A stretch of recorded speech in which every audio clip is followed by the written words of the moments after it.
నమస్కారం ఈటీవీ 360కి స్వాగతం. ముందుగా ప్రధాన అంశాలు.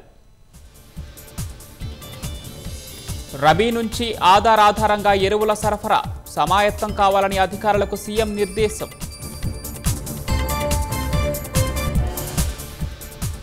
ఈ నెలలోనే నైపుణ్య పోర్టల్ ప్రారంభిస్తామన్న లోకేష్.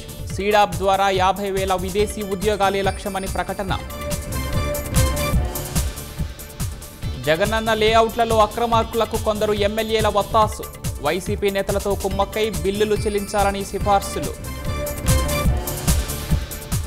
పైథానీ ఖాదీ వస్త్రంతో సరికొత్తగా ఉప్పాడ చీరలు. మార్కెటింగ్కు పోటీ పడుతున్న కార్పొరేట్ సంస్థలు. ఫ్రాన్స్ అధ్యక్షుడు మెక్రాన్తో ఫోన్లో మోదీ చర్చలు. ఉక్రెయిన్ యుద్ధం ముగింపుపై సమాలోచనలు. హైదరాబాద్లో ఘనంగా వినాయకులకు వీడ్కోలు. విజయవాడలో ప్రతిష్ఠించిన చోటే మహాగణపతి నిమజ్జనం.